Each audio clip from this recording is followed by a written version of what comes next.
Good evening, Miss Deborah. How are you?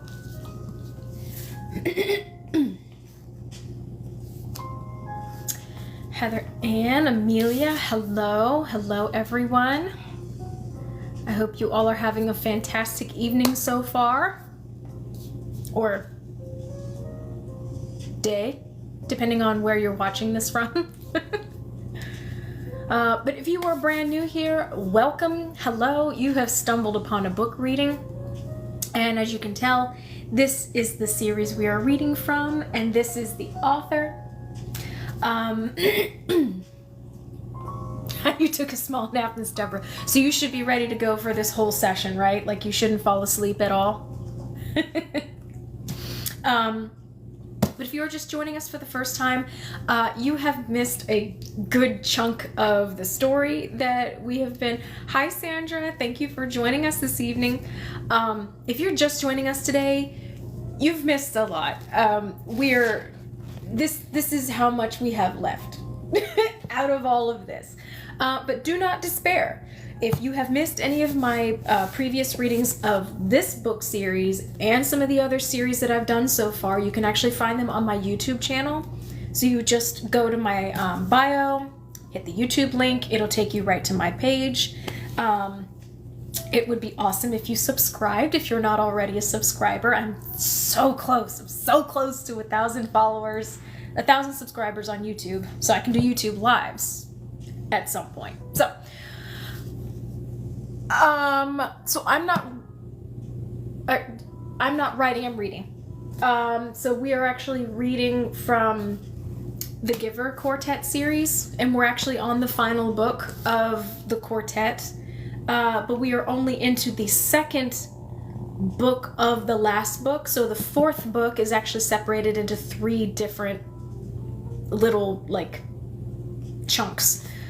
So we are in the second book of the last book of this series. You're writing a novel. That's cool. What genre are you writing? And how far into your writing would you say you are? I know sometimes that can be a tricky question because writing is hard. I tried writing a book and I had to stop because my brain just got too scattered, and I'm just gonna have to do it slowly. I'm just gonna have to do it in little pieces. So I was hoping to have a book written by next year, but I just don't know. I'd have to really, really knuckle down and like get to it, but we'll see. We'll see. I've still got some year left, so we'll see how that goes. But typically what we do is we wait till about 5 after, just to give people a chance to get into their comfy clothes, grab their favorite drink, or, settle in and get ready to make dinner, whatever you happen to be doing at the moment. And then we'll read for about an hour, depending on what how the chapters dictate. I think we may finish... No, I don't know. We may finish the second book. We may finish the second book tonight. We'll have to see. We'll see how it goes. But anyway, so we read for about an hour. It just depends. It all depends.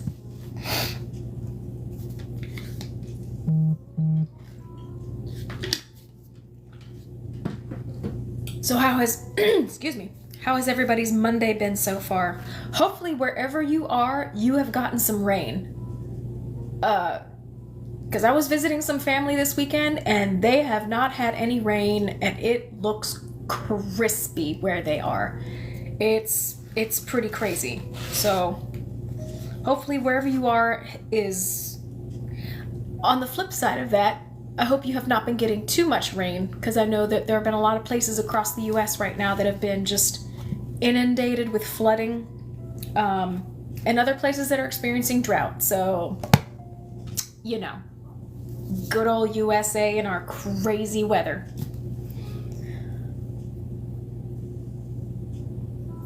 Let's see here.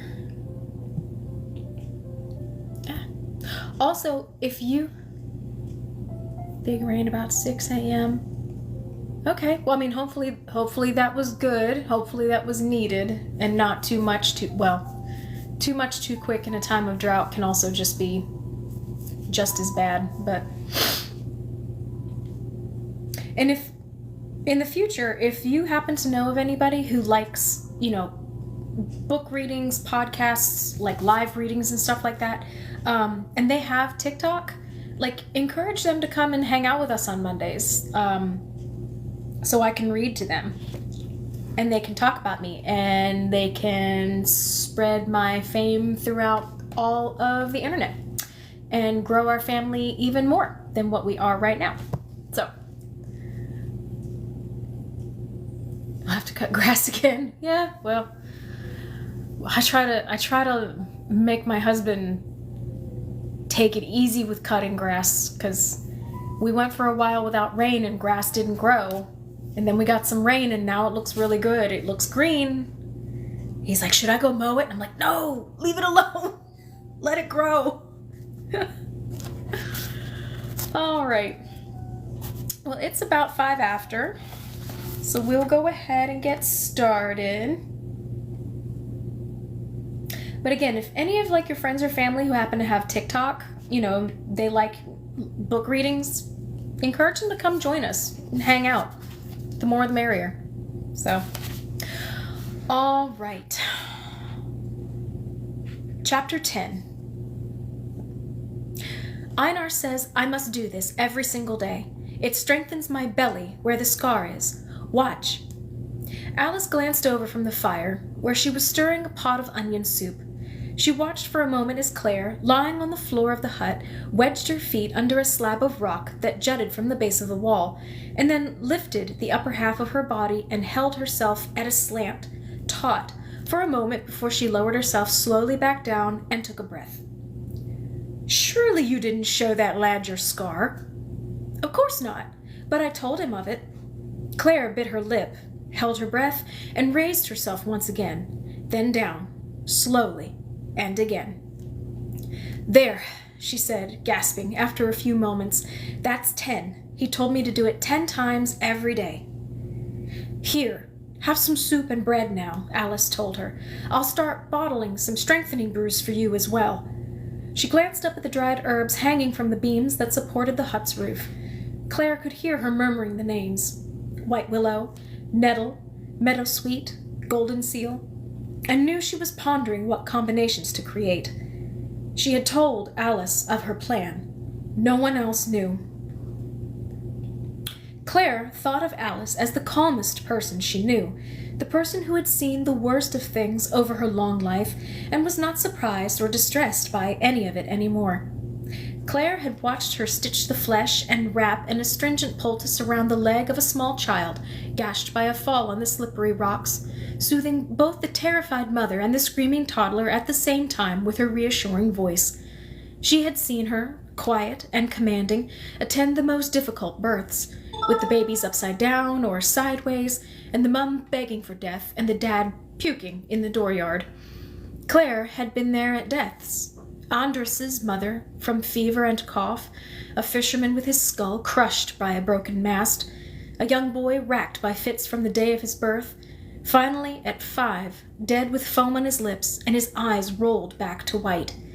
Alice had tended them, tended their families, weighted the eyelids and folded the arms, then returned to the hut to wash her tools, cook supper, and wait for the next frantic villager who would come to the door begging for help. Julie, what's up, girl?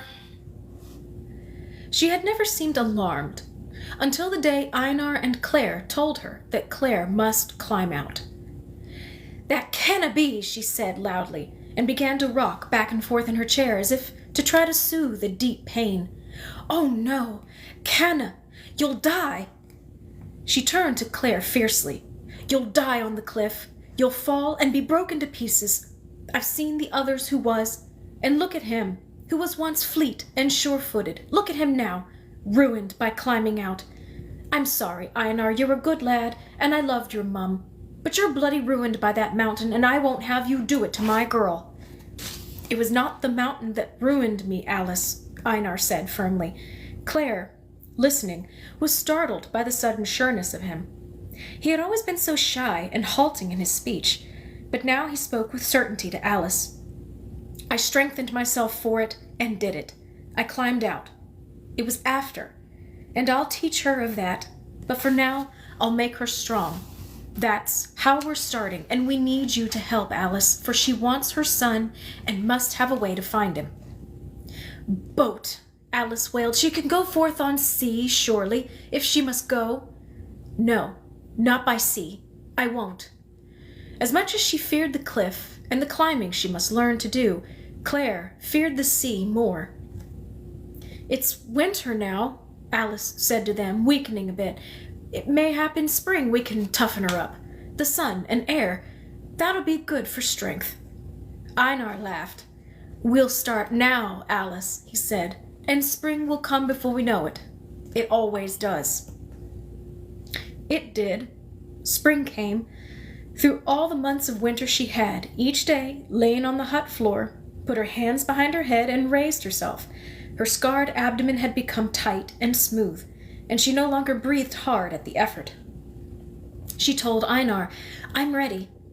He laughed. They were standing beside the door of the hut, and he told her to run up the hillside path, up to the waterfall and back down to where he stood. There was a fine rain falling, as there had been all week. The path was slick with spring mud. Claire made a face. It's too slippery.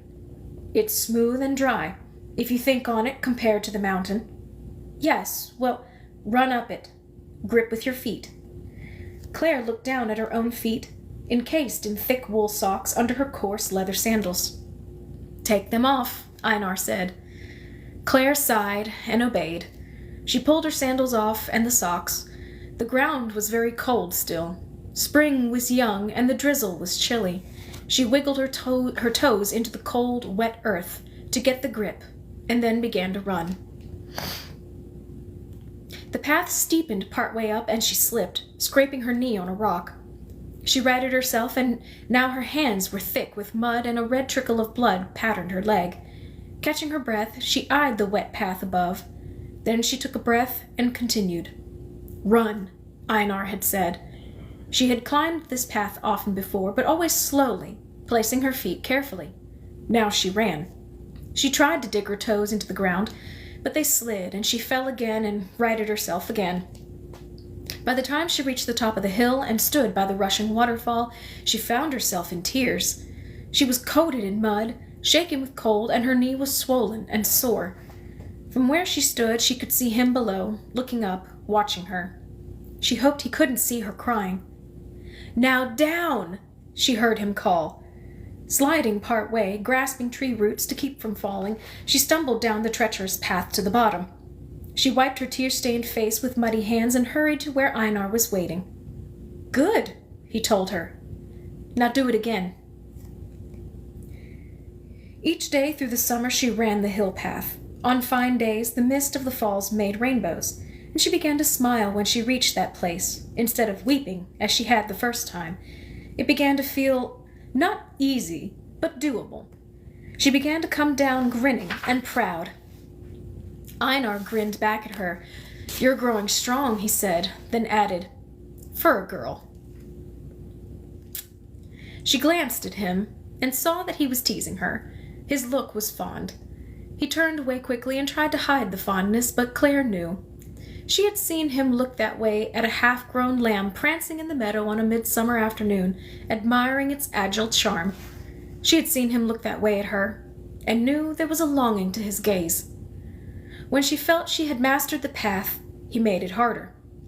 He tied her hands together so that she couldn't use them to steady herself.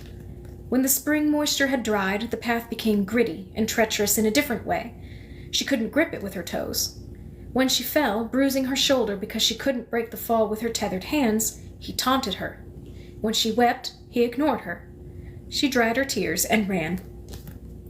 One afternoon, Bryn, her baby in a sling on her chest, stopped by the hut to get a remedy for a spider bite on her ankle. Alice and Claire looked at the hot, swollen sore. Comfrey root oil, Alice told her. I have it here. Sit while I heat it. Bryn handed little Ellen to Claire. "I'll take her outside," Claire said, and she carried the sturdy, curly-headed girl to the dooryard to show her some black-eyed Susans in bloom. Einar appeared. He came every day now, if Claire didn't run to the sheep meadow and meet him there.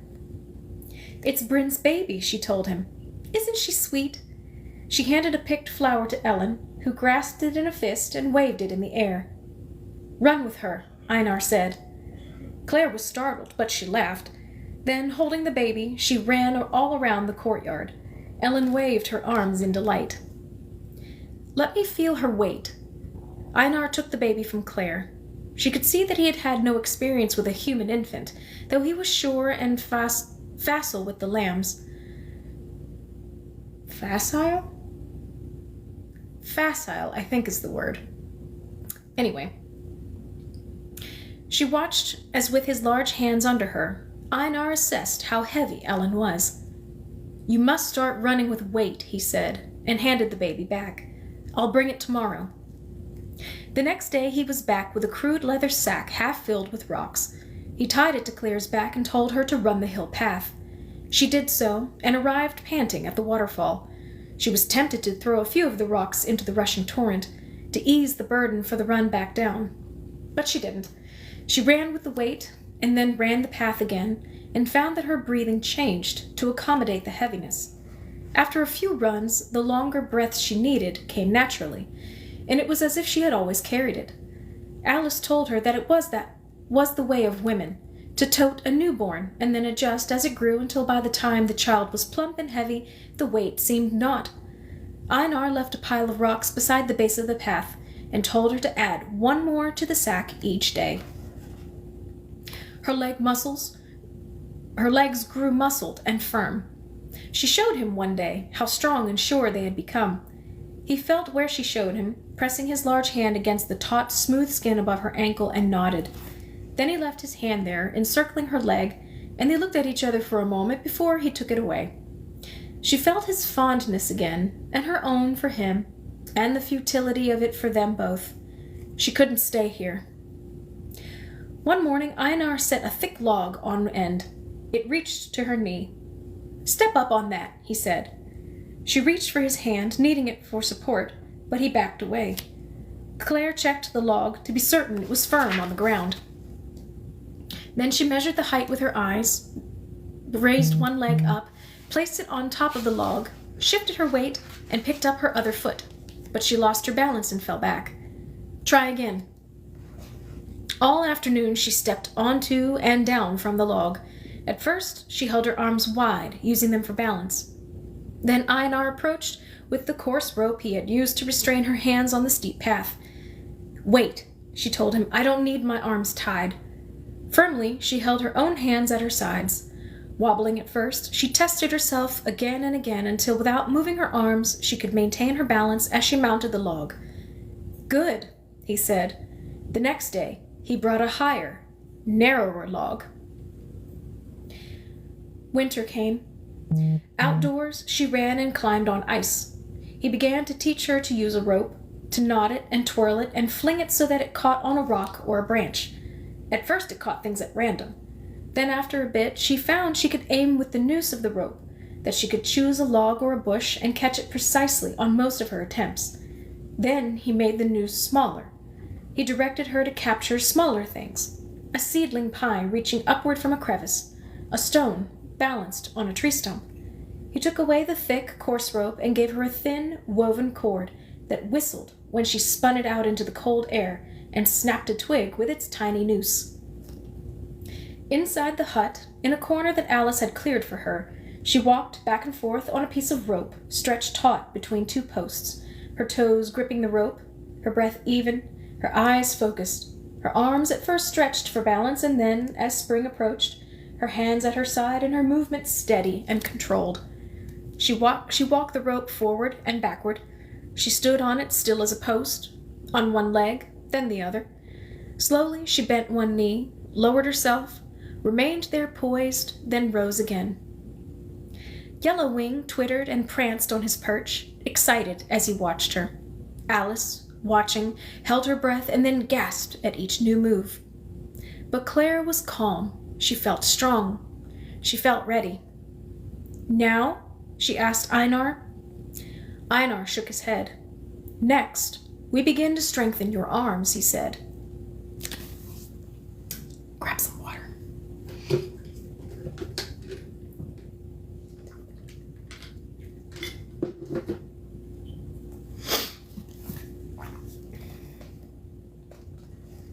By the following spring, Bryn's baby Ellen was sturdy and walking.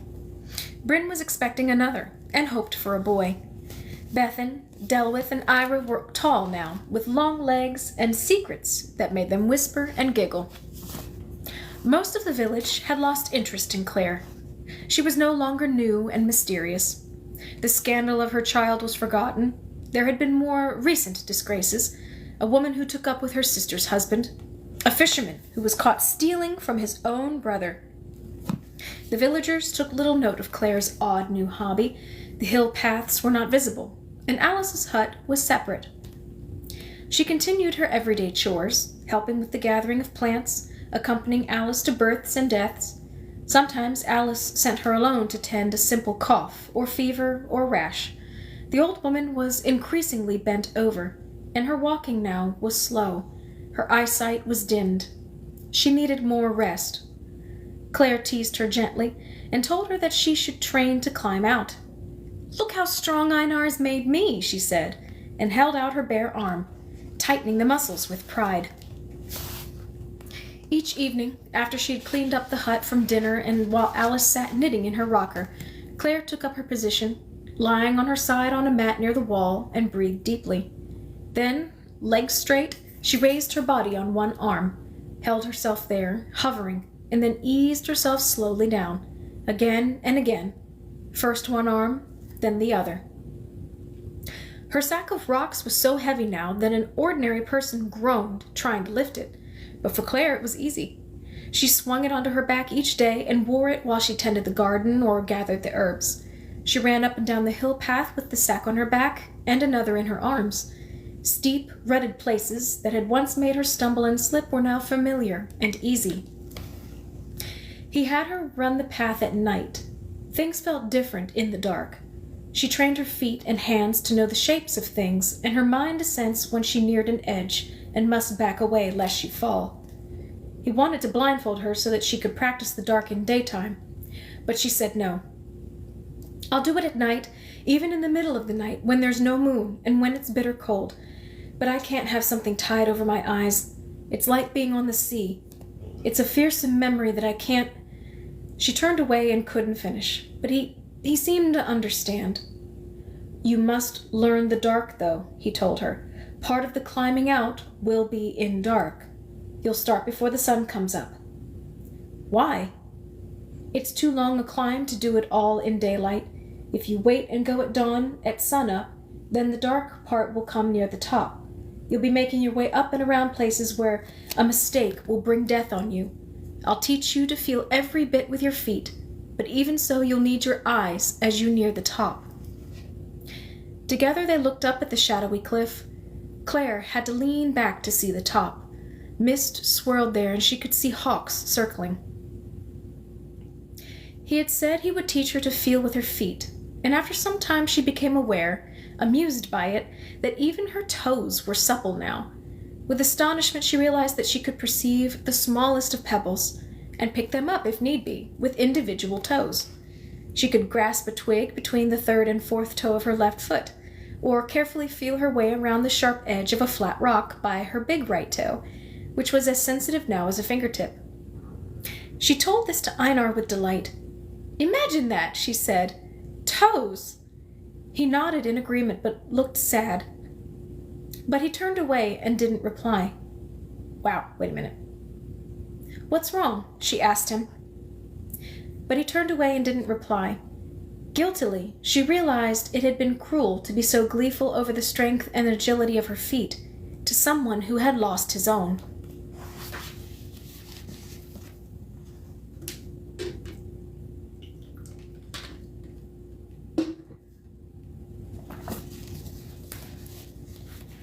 Chapter 11. Twins! 2 boys with bright red hair.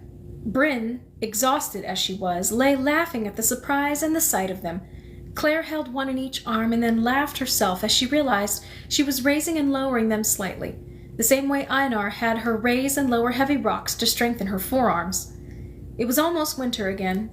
She moved Yellowwing's cage indoors. It had hung all summer and into autumn from a tree branch in the dooryard. Now, in the warmth, he fluffed his wings and chirped. Bethan was there, and Ellen. Their mother needed quiet to tend needed quiet to tend her two new boys, and sent the girls off to amuse themselves. Now little Ellen, squatting on the floor, twisting twigs into a bird shape, and pretended she had made a wife for Yellowwing. Bethan was busily helping Alice sort some dried herbs to be packed into bags and stored. Claire, watching, realized that Alice was beginning to teach the young girl in the same way she had taught Claire for these past years. The village would need someone to take Alice's place. It was clear that it would not be Claire. She wrapped her hands around the thick branch that Einar had peeled and set firmly in place above the door. She lifted herself up until her chin was level with the peeled wood. She hung poised there and counted to 10, then lowered herself slowly. Doing this still hurt. That meant she needed it. She must do this each day until it stopped hurting. Then, she knew, Einar would tell her to put on her backpack filled with rocks and begin doing it again. Briefly, on a day when she was exhausted, she thought of Einar with frustration, how demanding he was, how relentlessly he made her do the exercises again and again. Then she thought of how he watched her, assessing and admiring her strength, and she knew that his gaze was also of that of someone who loved her.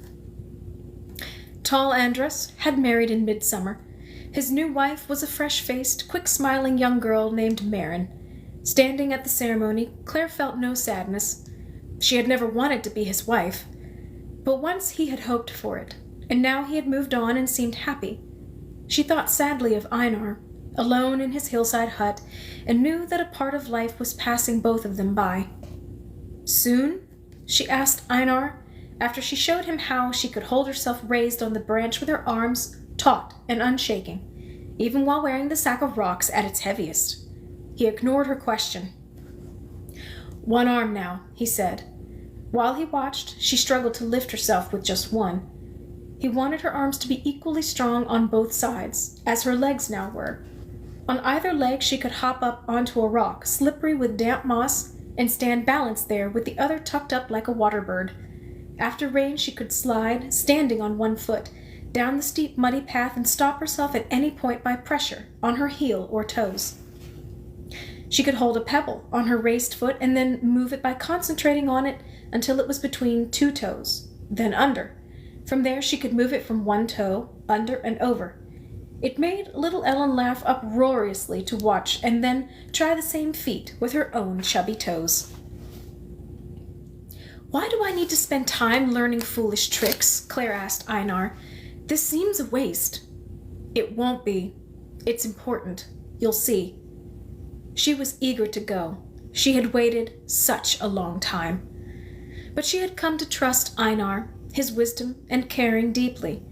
So she sighed and nodded. In the winter, she slept beside Alice. When the fire died late one night, with wind howling outside, the old woman shivered and Claire embraced her, trying to send warmth from her own body into the frail limbs that could no longer hold on to their own heat.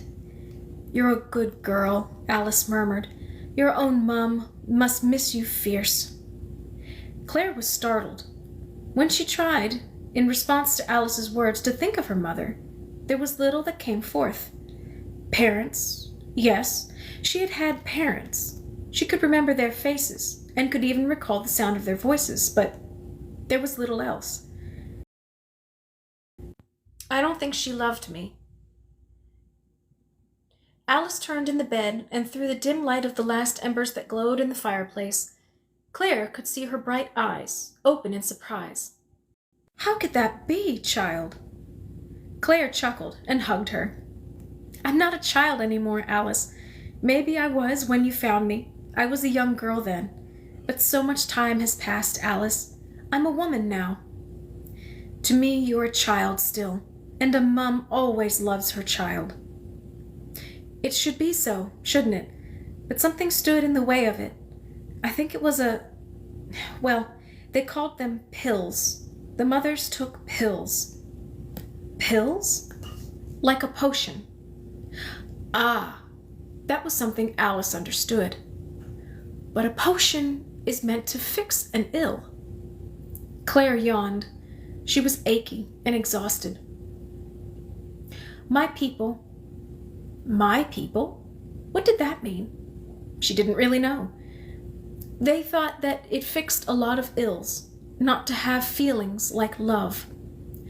Fools, Alice muttered. Now she yawned too. You loved your boy, though. That's why you're soon to climb out. Claire closed her eyes and patted the old woman's back.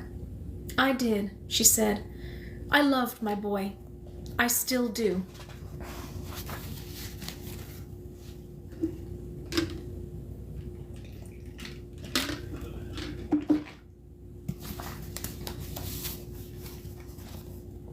Chapter 12.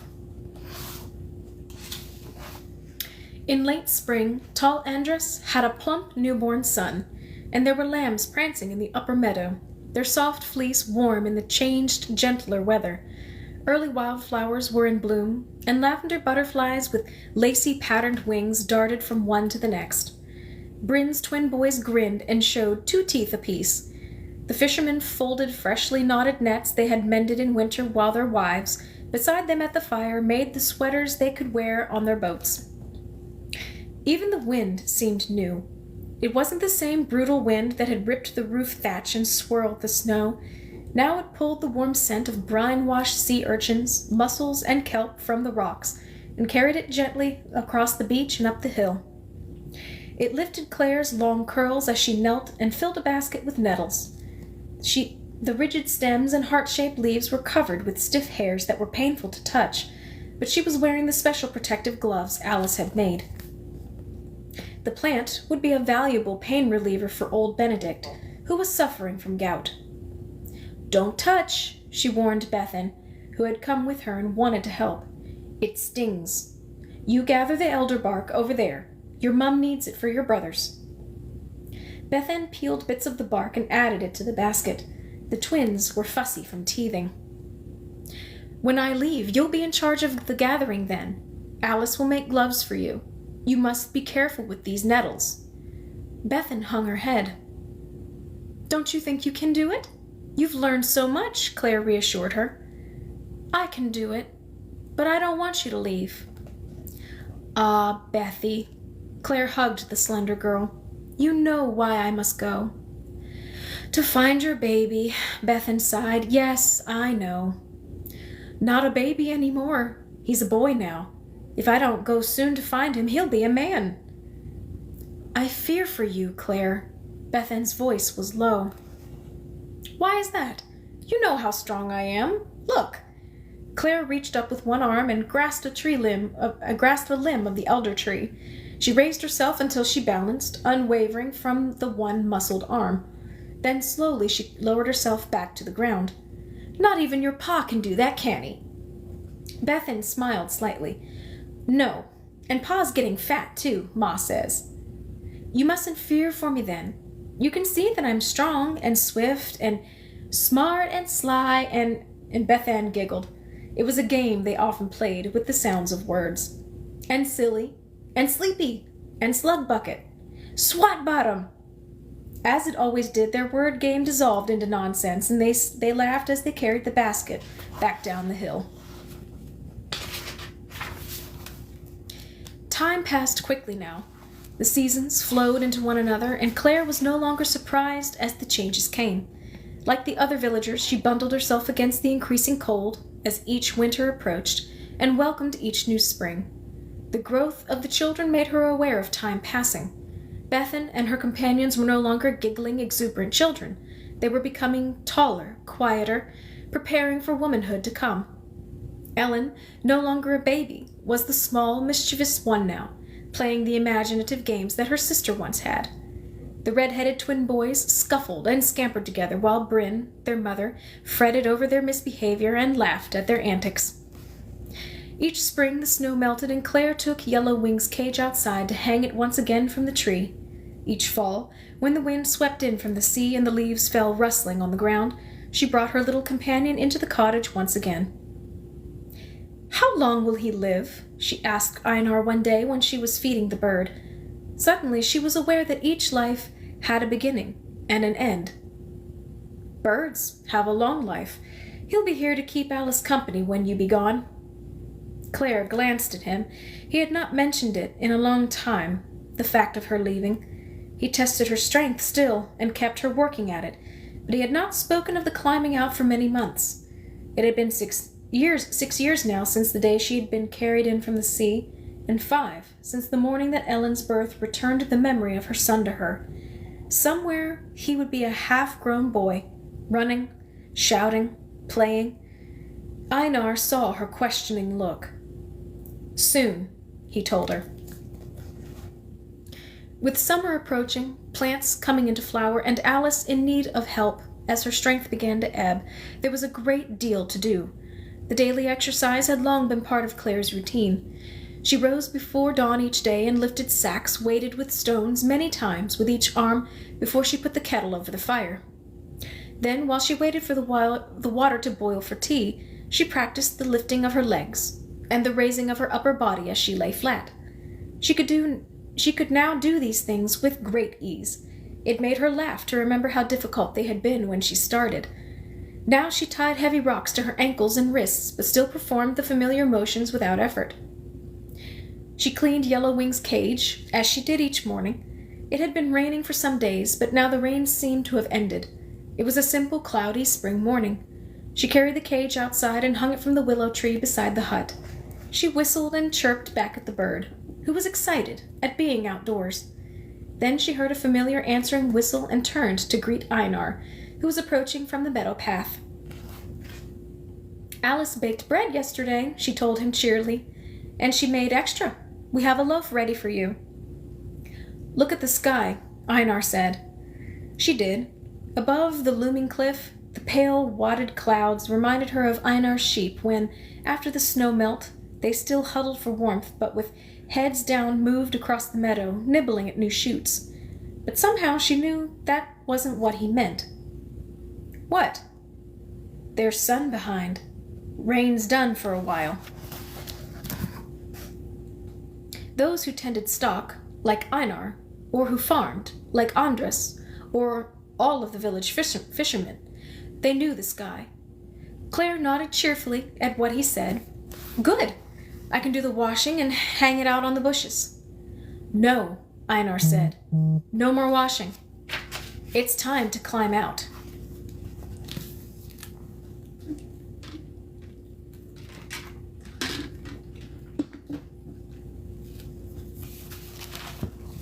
One second.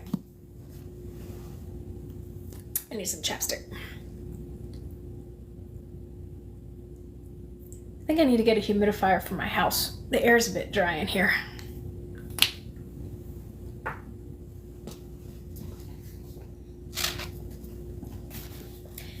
Chapter 13. There were still stars visible in the night sky. A sliver of spring moon was low, just above the quiet moving sea. In the meadow, the huddled sheep were silent. The only sound was the rush of water from the falls above, through the woods to the side. They stood there together. Then Claire said, "I'm sorry for what happened to you." I know." He had told her at last how he had been damaged. It was worse than she could have imagined, but she knew she must not think of it now. When she reached the top, that would be the time. She would have to plan then, and what he had revealed to her would be part of her planning. But for now, she must concentrate only on the climb. "He'll be there at the top, do you think?" "Not at first. You'll wait there and he'll come. Don't think on it now." "But I will know him?" "Aye, you will." "Do you think I'll make it, Einar?" "You will." He laughed and touched her cheek. "I've given you what's been in my mind for all these years since I climbed out. Every night since I've climbed out again. I felt again each rock, each bit of moss, each twig and hollow and cleft and turn. At night, when other men are mending their nets, or sharpening their tools, or making love to their women, I've been remembering the climbing. I have a map in my mind, and I have given it to you, and you'll be safe. He chuckled and hugged her. You must. If you don't, I'll be made a fool of, for I was the one who made you strong. Let me see your pack now, to make it tight against you. Claire knelt on the path at the base of the cliff while Einar leaned his walking sticks against the rock wall and adjusted the pack on her back. Knife? He asked her. She showed him how it was firmly knotted onto the cord that hung around her neck. Rope? It was coiled neatly and wrapped around her shoulder. The water gourd's in your pack. Don't try to reach it when you're on the rock, even if you thirst fierce. There are places where you can stop and rest. Ledges, they're called. If you climb steady, you'll reach the first one at midday. You can stop to drink there. Yes, I know, you told me. What's this? He was feeling her pack, down by the water gourd, with the gloves. Alice put that in. Herb salve for healing. Aye, that's good. Mayhap when you use the rope, you'll burn your hands even with the gloves. If you slip on the rope, it pulls against your skin, but don't let go. I won't. You know I won't. Don't put on the gloves less'n you use the rope. You need to feel with your fingers. Einar? What? She showed him. Alice made this. You can't see it because it's too dark, but feel. She handed him the flat, round object and waited while he felt it. It's just an ordinary rock, but Alice sewed a piece of cloth around it. It's bright red. She made it from the woolen hat I wore last winter. Why ever? When I get to the top, you told me there's a very steep place just before, the place I must be so careful. Aye, the place with the rock steps. Don't look down. No, I won't. I'll do it just the way you told me, feeling for each step, being so careful, not looking down, not being gleeful because it's the top. What then? When I finish climbing all those steps, and I'm at the top, and feel my feet in the solid earth, then I'll fling this rock out into the air and down. The sun will be setting. Yes, I'll fling my rock out into the sunset. You look tomorrow. Look on the ground down here for the bright red. Then you'll know that I did it, that I climbed out. Aye, I'll look. It'll be a sign. He touched her cheek and held his hand there tenderly for a moment. I will miss you, Water Claire, he said. I will never forget you, fierce Einar, she replied. They both smiled at the long-ago names. Then he kissed her, turned away, and reached for his sticks. She would not see him again. It was time for her to start.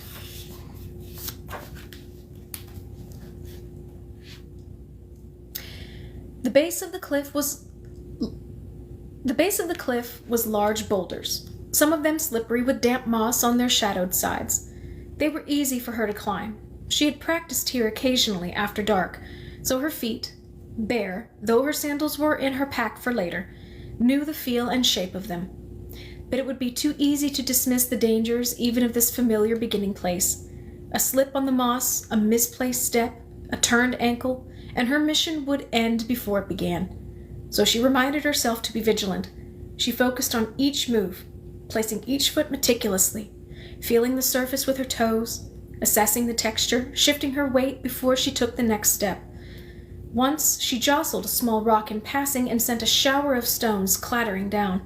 She scolded herself for that. It was a small misjudgment and caused no harm, but she could not afford a single mistake this day. Einar had told her to think of nothing during the climb but the climb itself. But now and then, during this early section that she could maneuver with ease, she found her thoughts straying from the cliff. If only, the voice in her mind whispered. What if? If only I had taken the baby that day. What if I had brought my little son here, and he could have grown up with Einar teaching him about the birds and the lambs. He would have died in the sea. She shuddered, thinking of it. What if Einar had not tried to climb out? What if he had stayed whole? Then he and I could go together and find my son and... She willed her thoughts to stop. Concentrate, she told herself. Concentrate only on the cliff, on the climb. There were plants here, in places where wind-borne seeds had dropped into the rocky crevices and been nourished by melted snow, sprouting now in this early spring, their stems reaching up. By daybreak, she would be able, perhaps, to see them move as they sought the sun. Now, in the dark, she could only feel them there, tendrils brushing against her bare legs. She tried not to trample their fragile growth. Ah, here. This was why Einar had told her not to let her thoughts wander. Here was the place he had described, where suddenly, in this massed section of boulders, was a rift, a deep gap in the rocks, a place where she must jump to the next foothold. He knew it would still be dark when she reached it. Why don't we go there now, in daylight, just for practice, she had asked him. Then I'll know exactly the length of the jump and... Oh. She caught herself, realizing that it would be impossible for him. He struggled each day, making his way with difficulty down from the sheep pasture in order to teach and help her. He could not scramble up this mass of uneven rocks. But he had helped her to create this practice place. He measured the distance and height. They built the shapes from mud and let it harden. She jumped it again and again. It wasn't difficult. She was to leap from the top of a jagged boulder across the gap to a flat granite surface. He had her do it repeatedly on moonless nights, so that she could not see, and she began to feel the distance so accurately that her feet found the same landing place every time. You'll come to a place where you must squeeze betwixt two rocks as high as your shoulder, matched, same size like Bryn's boys, he had told her. When you get yourself through, mind you don't catch your pack in the squeeze, then you go upward to the top of the next rock. It slants up and there's a sharp edge you'll feel. That's where you plant yourself on that edge and jump outward and down. It was just as he had described. The twin rocks were as high as her chin, and the space between them narrow.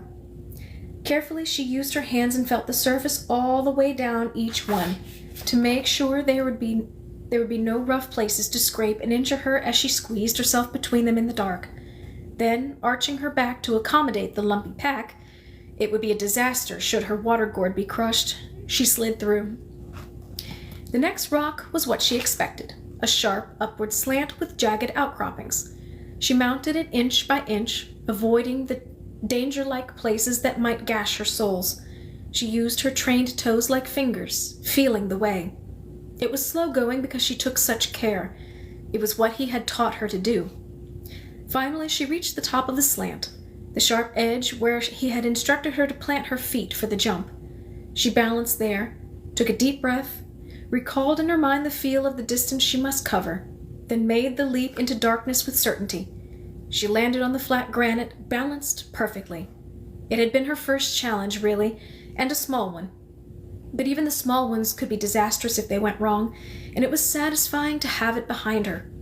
She took her water gourd from the pack, sipped, and rested there for a moment, thinking through the next part of the climb.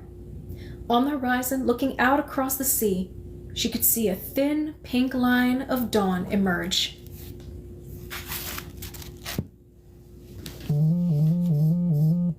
Go away, spam person.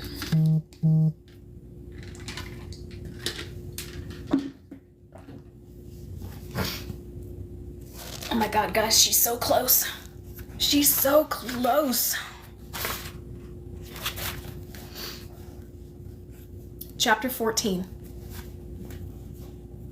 Midday. The sun was directly overhead now. Claire could see below her that the tops of the trees were moving slightly, so there was a bit of a breeze. But it didn't reach here. She wiped sweat from her forehead and pushed her damp hair back. She retied the cord that had held it bunched at her neck, then wiped her sweaty hands carefully on the woven cloth of her garment. She could not afford the least slip of her hand on the rock face of the cliff. Earlier, farther down, she might have recovered from a falter or stumble, might even have bound up a twisted ankle and continued on. But here, now, an instant of missed footing or a lost grip on a handhold would mean certain death. She blew on her hands and dried them again. She was balanced now on a narrow ledge.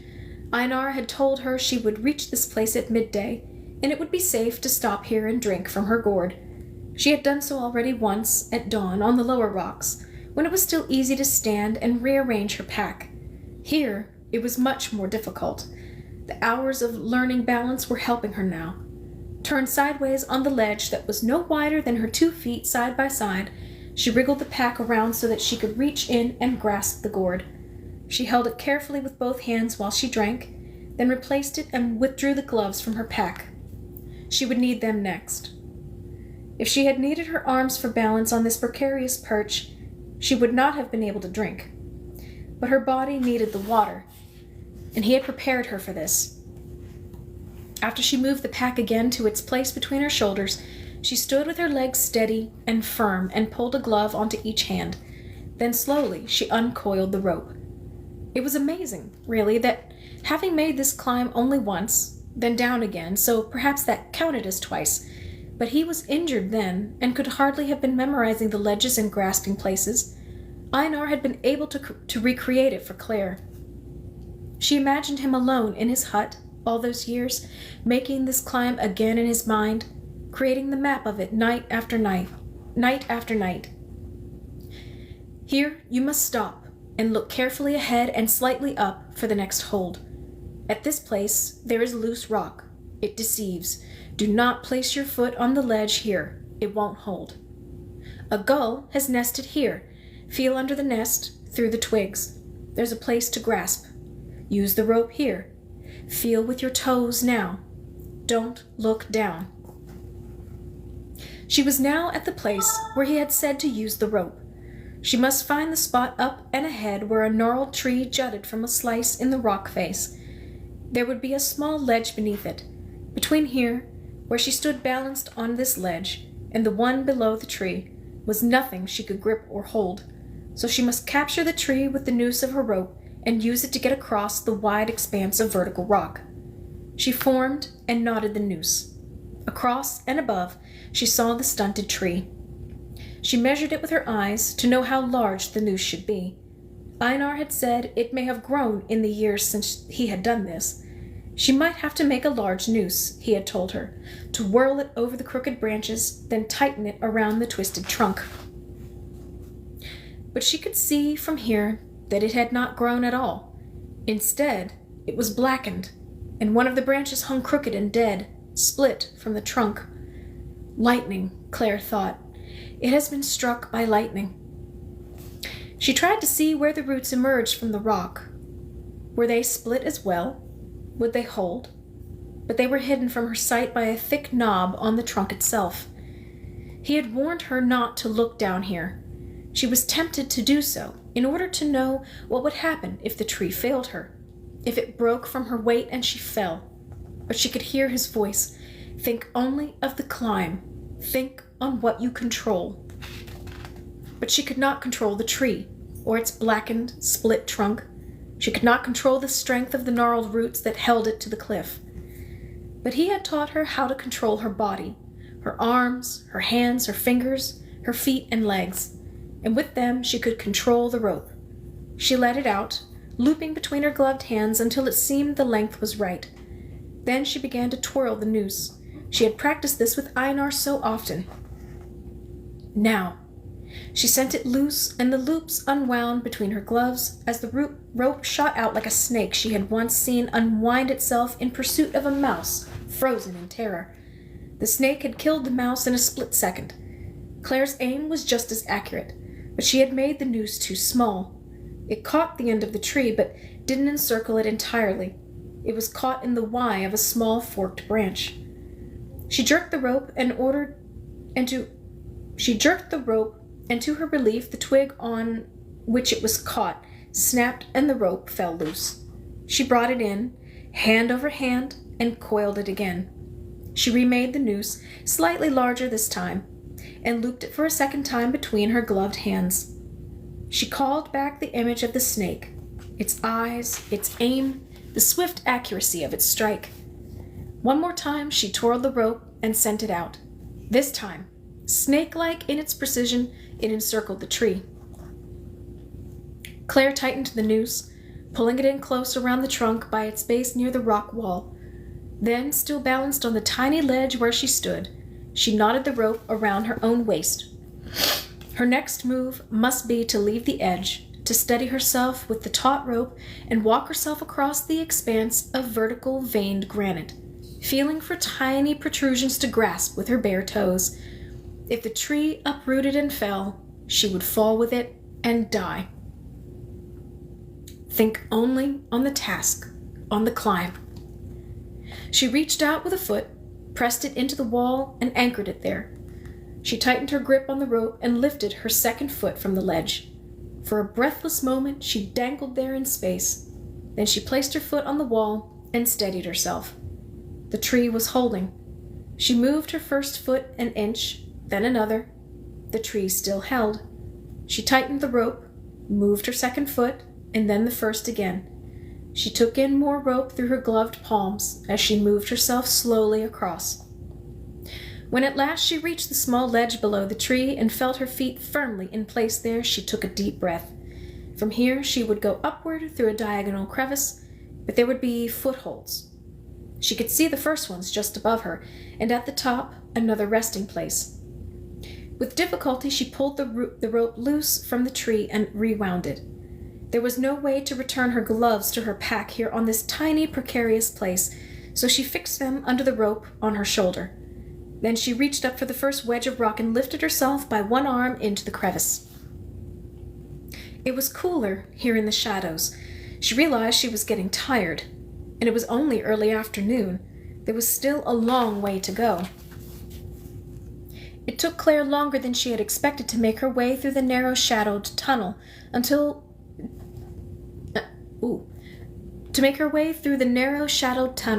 that the crevice had formed. It was not life-threatening, as the rope-assisted passage across the cliff face had been. There was no sheer drop here. She was moving upward at a slant between two walls of rock. It was cool, which helped, for it had been very hot on the cliff face, and the sun had made it hard to see at times, shimmering as it did on the granite. Here, it was hard to see for the opposite reason, the shadowy darkness that made it cool. But it was like the night climbing at the bottom. She did it by feel. The chill had also made it wet. Snowmelt had seeped into the rock tunnel, and the small opening had not allowed the sun in to evaporate the water.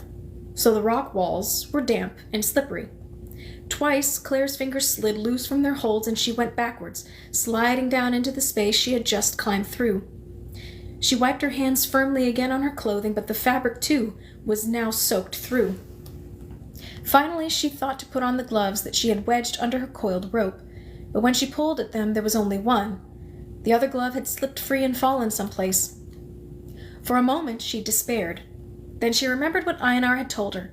When something went wrong, and it's sure that something will, he had said, you stopped to think, then found a way around it. She lay at a slant in the tunnel, holding herself there with her legs taut against the walls, and thought. Then she put the remaining glove on her right hand, turned, grasped the next handhold, the one she had slipped from, and held herself there. The glove made it easier. It was thick and coarse. Even damp, it held fast. So she was secure for the moment. She worked her legs up an inch at a time on either side until they held her. Then slowly, carefully, she took the glove off, put it on her other hand, and reached up farther for the next handhold. She grabbed, held on, and began again to inch her legs up. In the darkness, she felt the wall with her ungloved hand, trying to find the next holding place. When she had found... Come on, wait a second. There we go. When she had found it, she carefully switched the glove again so she could hold fast. It was painstakingly slow, but she was moving upward instead of sliding down. Far up and ahead, she could see the sunny opening where she would emerge back onto the side of the cliff. This, she remembered, was where she would find a large nest. She was to reach under the thick, twiggy construction for a place to grasp. From there, she would move into a series of outcroppings that formed something almost like steps. Nest, steps. Nest, steps. She began to murmur the two words, giving them a sort of rhythm that helped her move upward and forward. It gave her something to focus on as she continued the agonizingly slow ascent between the dark, damp walls.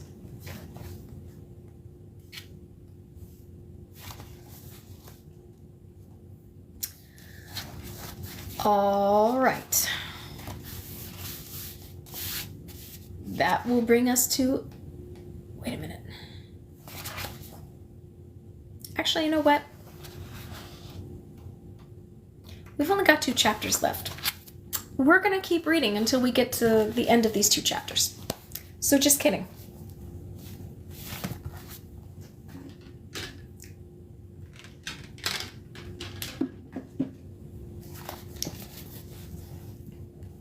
Chapter 15. Emerging from the tunneled cleft in the cliff wall, Claire was once again faced with the sheer drop of it, the certain death if she were to fall. Just in front of her, she was reassured to see the large nest that Einar had told her she would find. She caught her breath, then stretched forward and pulled loose some dried seaweed that had formed part of its construction. She used it to dry her perspiring hands, then tucked it into her sleeve. Reach under the nest, he had told her. There's a place to grab onto there. She began to follow his instructions, leaning against the cliff toward the nest. Nest, then steps. The attack was swift, painful, and without warning. From behind and above, something huge swooped and stabbed her viciously behind her ear. She could feel the blood flow down her neck. She retreated with a gasp back into the tunnel, supporting herself with her feet pressed against the side walls. She held the wad of seaweed against her wound, but she could feel the blood pulsing. Immediately, she understood what she was facing. Einar had made the climb in winter. The nest had been empty then. Now there must be new chicks. Yes. She listened and could hear the tiny squawking cries. Peering out, she could see the shadow of the parent gull, circling. The neck of her shirt was wet with it, but the flow of blood gradually eased. Tentatively, she lifted the homemade bandage. Good. The wound was only oozing. The sharp pain had subsided. She knew that she would be bruised and sore later, but that was not a concern now. Her urgent need was to figure out how to get past the nest, using its important handhold and to the step-like rock protrusions that would be the means of her final ascent to the top.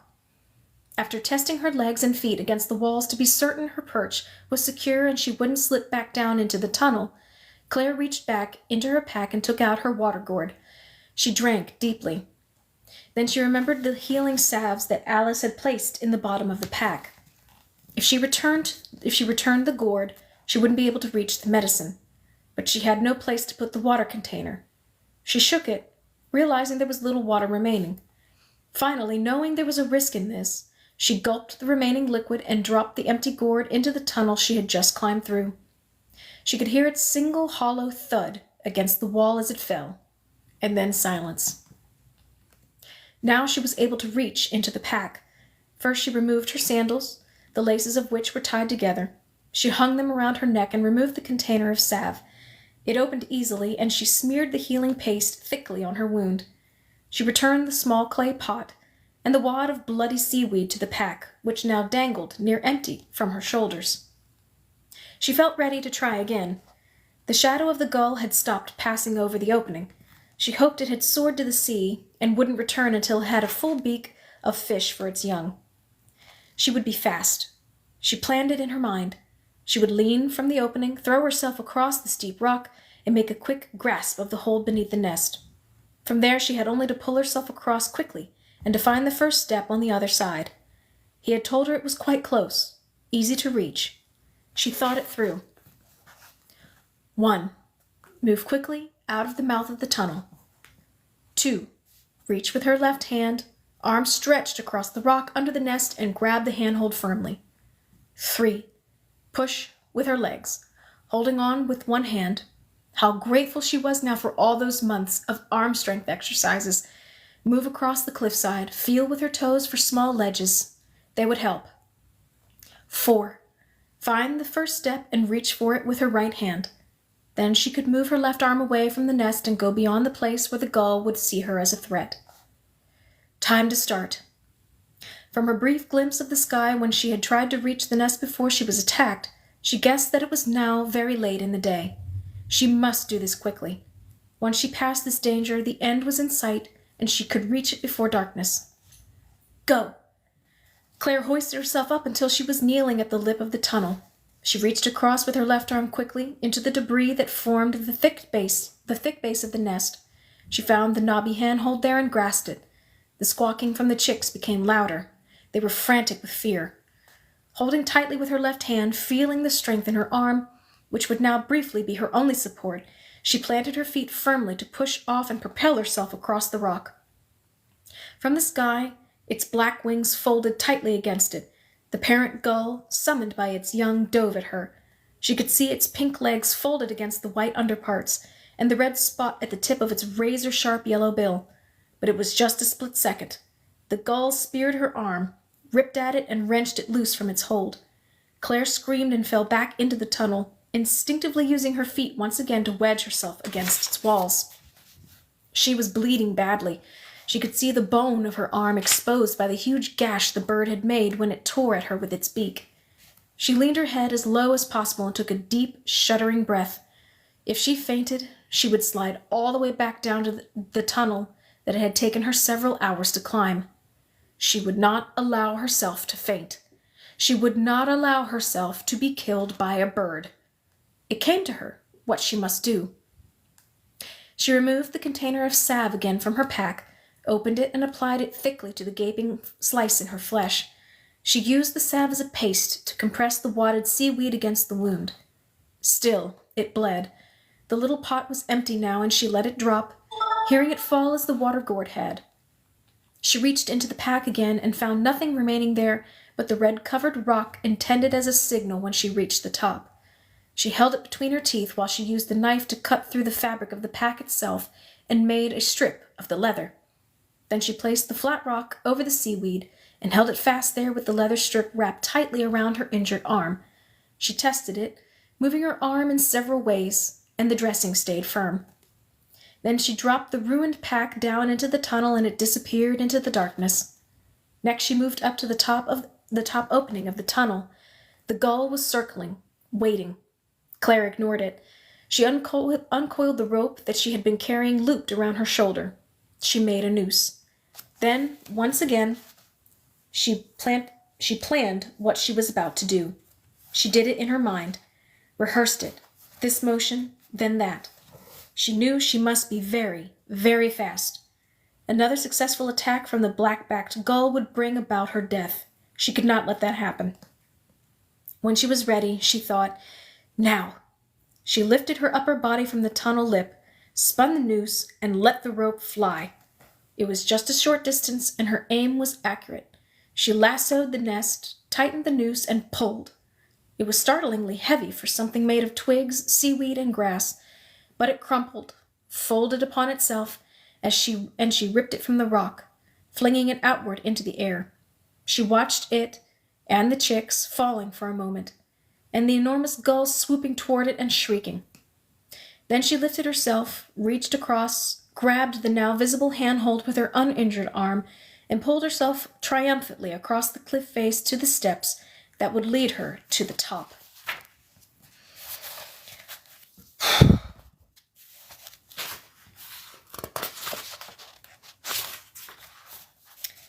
Chapter 16, last chapter of the night.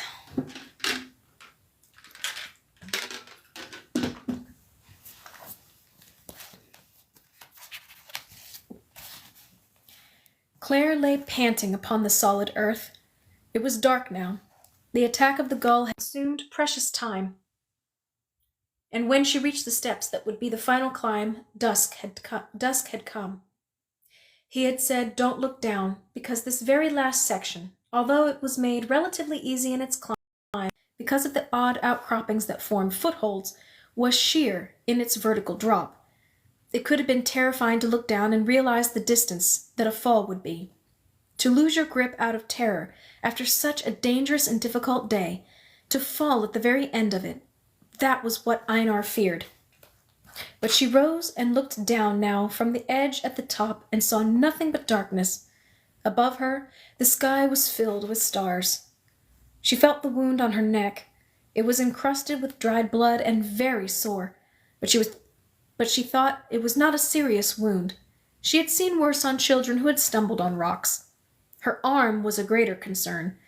Gingerly she untied the tight leather strip and let it fall away. The flat rock was stuck to the seaweed, and she pried it loose carefully. Its red covering had been meant as a sign that she was safe. She wondered if Einar would be able to see that it was stained with her blood as well. She held it to her lips briefly, trying to impart a message. A thank you, a goodbye. Then she threw it as hard as she could out into the night beyond the cliff. She left the seaweed on the throbbing gash and retied the leather strip around it, using her teeth and her right hand. Then she put on her sandals. She was to wait here, Einar had said, for dawn. At dawn the man would come. A strange man, wearing a black cloak. He was the one who would take her to her son. Einar did not know how. He only knew that the man had special powers. He came to people who needed help, and offered himself. Claire was to say yes to the man. There would be a price. She must pay it, Einar said. There would be no choice. To decline the man would bring terrible punishment upon her. Einar knew. The man had approached him, assessed how desperately cold he was after the climb, seen that his toes were white with frostbite, and offered, for a price they would agree upon, to provide him with warmth, comfort, and transportation to whatever his destination might be. It was tempting, but Einar was both willful and proud. He said no. I don't need you, he had said. I'm strong. I climbed out alone. The man had offered again. One more chance, he said. The price will be something you can afford, I assure you. A fair trade. But Einar, suddenly mistrustful, had again said no. Without warning, he had found himself on the ground, struck down and weakened by a mysterious power summoned by the man. He lay there unable to move, watching in horror while the man reached under his cloak, withdrew a gleaming hatchet, and chopped off half of his right foot, then the left. This was the person Claire was to wait for and say yes to. She moved carefully away from the cliff's edge, feeling her way in the dark to a mossy patch beside some bushes. She had arranged herself there and fell into an exhausted sleep. When he came, it was morning, and she was still sleeping. He touched her arm, and she woke. Exquisite eyes, he said, when she opened them. Claire blinked. She stared at him. He was not what she had expected. He was ordinary. Somehow she had thought he would be powerful in appearance, large, frightening. Instead, he was narrow-shouldered and thin, with a sallow complexion and neatly trimmed dark hair. And for such a desolate place, she looked around and saw nothing but a barren landscape. He was oddly dressed, in a fashion that was unfamiliar to her. Behind the cloak that Einar had described, she could see that he wore a tightly fitted dark suit with sharp creases in the trousers. On his feet were highly polished shoes of a fine leather. There were gloves on his hands, not knitted gloves such as those she was accustomed to wearing in winter, or the coarse gloves that had helped her grip as she climbed. The man's black gloves were of a thin, silky fabric and molded to fit his slender fingers. The gloved hands frightened her. He was reaching for her arm, and Claire didn't want to be touched by those sinuous, silk-encased fingers. She shrank back and rubbed her eyes. Exquisite eyes? What did that mean? Then rose without his help and stood. He moved back slightly, facing her. Then he bowed, and his lipless mouth stretched into a mirthless smile. Your name, I believe, is Claire, he said, and perhaps my presence comes as a surprise. Allow me, she interrupted him. No, I was told you would be here. She could tell that the interruption annoyed him, but she felt vulnerable and humiliated, standing there in her shredded clothing, bleeding from wounds and in need of his help. She wanted to assert herself in some way. "Indeed, I am here at your service, prepared to offer a fulfillment of your wishes, at a price to be negotiated to our mutual satisfaction." Claire drew herself up. "I understand that," she replied, and could see him stiffen with annoyance again. He wanted her to be weak and needy. She swore to herself that she would not be. "You realize," she went on, "that I have nothing of value to give you. Shall we let me be the judge of that?" He now spoke in a threatening whisper. "If you wish," Claire said. "Let us begin, then. Let us commence. Let us undertake to establish what it is that you hope to achieve or acquire, what it is that I may provide to you for this yet-to-be determined price." She could feel her resolve weaken, and her voice faltered as she told him. "I have a son," she said. "I want to find my son." "A son! How sweet! Maternal love is such a delicious trait. So you don't want riches or romance, but simply your son?" The way he said the word, hissing it, sneering it, made her feel sick. "I was told that you could help me." "You have been informed correctly, accurately, and precisely. But we must agree on the price to be paid. The trade, do you see? A son in return for—" She made her voice as firm as she could. "I have nothing. You can see that. I was hoping—" To her horror, he reached forward and grasped a thick handful of Claire's long hair. She flinched. "What is this, then? You have beautiful hair. Luxuriant tresses, I would say. Sweet-smelling despite your recent ordeal. Do you call this nothing?" He put his face into her hair and inhaled.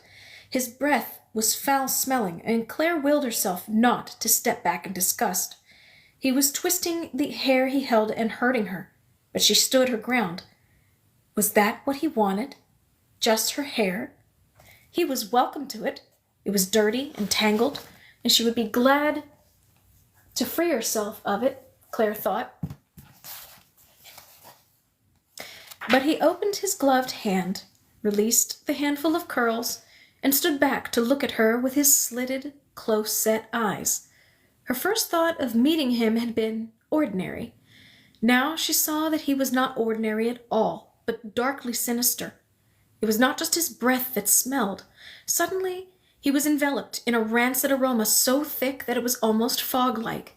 His words seemed to ooze from his lipless mouth. "Hardly a fair trade, is it? A head full of coppery curls in return for a living boy, a son."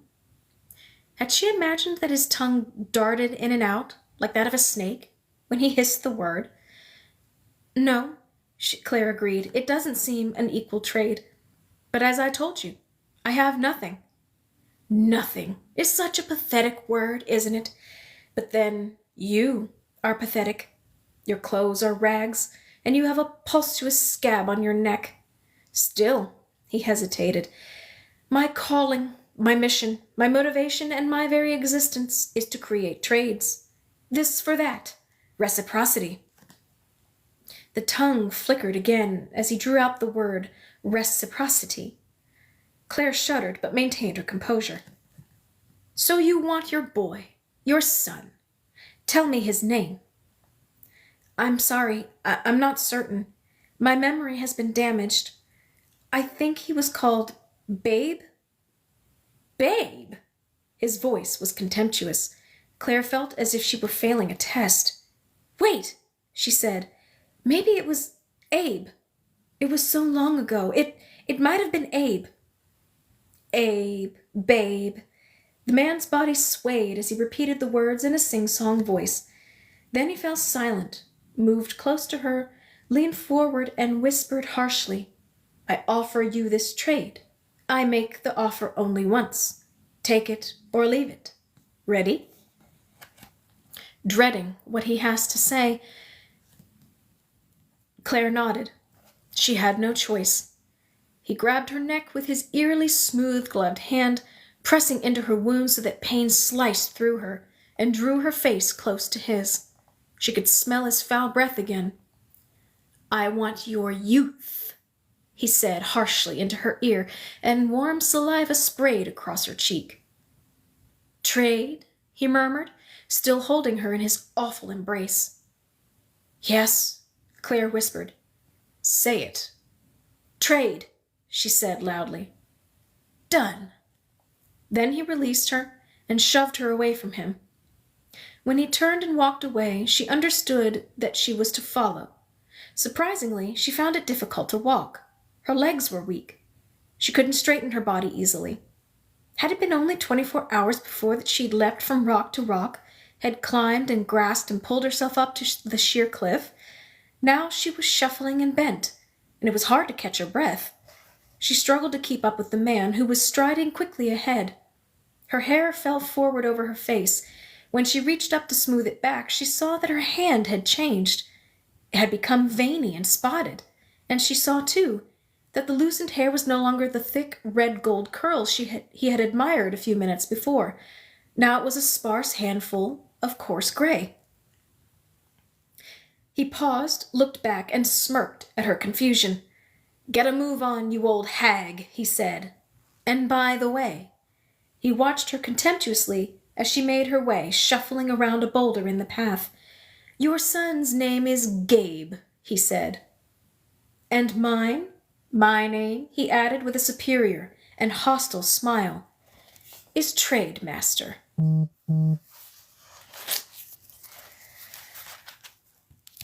All right, guys. That brings us to the very last book in the very last book of this series. I am excited for next week, and I hope you guys are too. Thank you so much for sticking with me with this a little bit extra long session today, but we had to get this done. I couldn't just leave you guys with 2 chapters left. I couldn't do it. So, until then, I hope you guys have a safe and great week. Please stay hydrated, and again, pray for rain, pray for not floods, pray for not fires. Keep yourself safe, and I will see you guys next Monday. Bye.